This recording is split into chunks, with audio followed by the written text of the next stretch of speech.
Welcome back, everybody. I wanted to just go through my Colt collection on single action armies this time. We went through the snake guns last time, and I've switched my collection around quite a bit. All of the other brands of firearms, these are all Colts now. All the others got sold when I had to empty out my collection, and the result was I wanted to have one of each barrel length in the Colt Single Action Armies. I ended up, as I usually do with my collections, getting more than what I'd originally set out to do. So let's just go through. This is going to be a little bit repetitive, but let's go through them anyway. Got my gloves on again, so I don't have to clean them when I put them back in the safe, because these are fingerprint magnets. And the first one laying out is the Colt gives them each a model number, and this is a model P1840, 4 3/4 inch barrel. This particular one, I do have a presentation box that goes with it, but the reason I have that is because I purchased another firearm that had the presentation box with it, and it was actually a little long for that presentation box. They'd put the wrong one with it. I'll bring it in a little bit closer so you can see the nice color case hardening that Colt uses. We're going to get a little noise with the furnace kicking on. It's pretty cold here in the Rocky Mountains.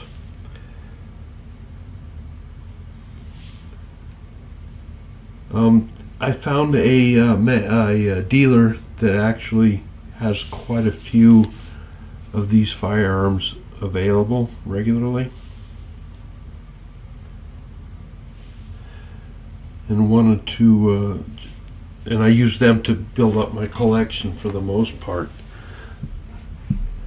The next one up in size is what Colt calls the P1850. These are all in 45 Colt, with exception of 2 of them. There's 5 of them total.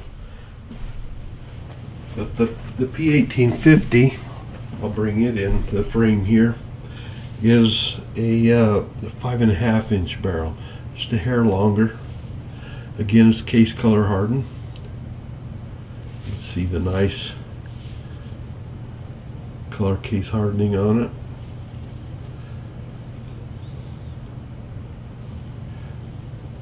This is probably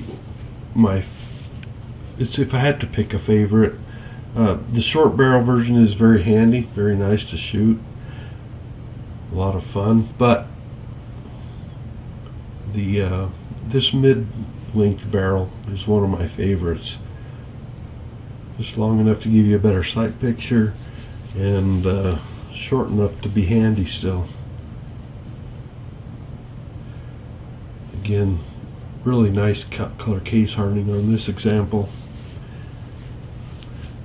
The company let me pick out which, they had several in stock of each one, and they let me pick out in some cases which one I wanted for color case hardening as far as looks. Some people, collectors, can be pretty picky about that. And the next one is what Colt calls well, this one's a little different. This is the P1871. This is a little bit older one. Those are fairly modern firearms there. But in the late 1970s, Colt made a run of all blue firearms, and this is one of those. Made about 500 examples of the all blued firearms. Again, 45 Colt, but this is the example I ended up with the 7.5 inch barrel. This is the original length of the military version of the Colt Single Action Army. These all blued came in a different configuration with the grips. You could have the standard black plastic grips, wood grips, or wood grips with the Colt emblem, such as this one has. Some of these firearms from the late 1970s era, you got to look them over pretty close before you purchase one. Some of Colt's firearms were not that great in that era, especially ill-fitting wood grips and various problems with them. This one, I looked it over pretty close before I purchased it, and we're reasonably good condition on this one.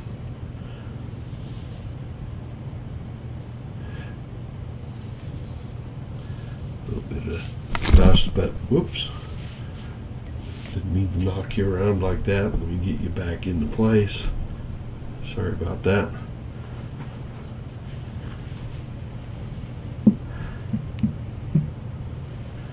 And if that's in frame, we can see the length difference.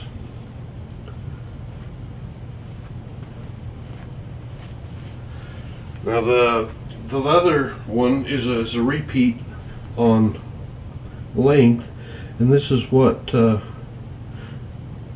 Colt refers to as the Model P1650. This is again a little older gun. This is from 2013. The other top two are from very recent purchases, right around 2020, 2021 was when they were built. This one again has very nice color case hardening, and the reason I own this firearm was because I wanted the presentation box that came for the nice short barrel 4 3/4 inch. But the other difference with this one is chambered in 357 Magnum rather than 45 Colt.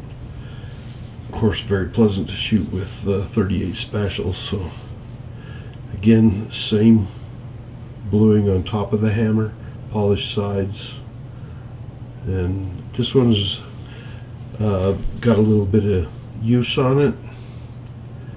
That's another reason I bought it. I don't have to use the other ones as much. I can still enjoy it without firing them too much.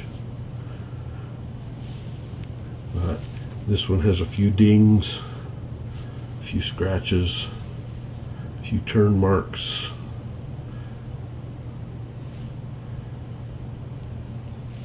Again, very nice color case hardening on it. And you can see it'll fit in length right alongside the 45, and virtually identical in every way, just the caliber is different. And the last one I have is actually a departure in a way, but this is a particular gun was built, I gotta check my notes, 1968. This is, there was about 246,000 of these F-Series buntline Scouts made. This is my last Single Action Army that we're going to go over today. This one's chambered in 22 long rifle. They did chamber them, of course, 22 Magnum, and they also were made with conversion cylinders, so you could have both calibers on them. 9.5 inch barrel, and for the age of this firearm, it's in absolutely outstanding condition. Very light turn mark on it.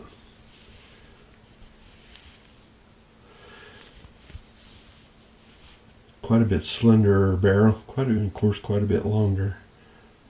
We'll lay it out there. These are an alloy frame, so no color case hardening on these. The grips are plastic grips, just a hair different. We don't have the eagle on them.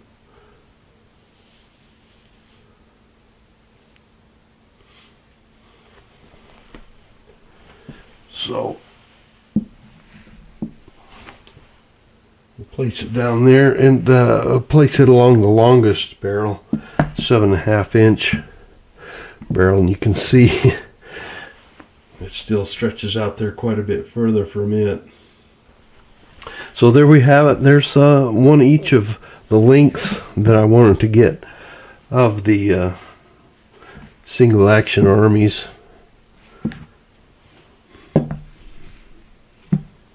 With the bonus 357 Magnum in there.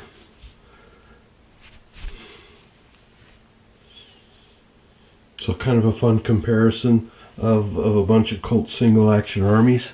And I hope you enjoyed this. We're going to do the rest of my collection in groups like this. So hope you come back and we'll dive into some more fun and historic firearms. Thanks for watching.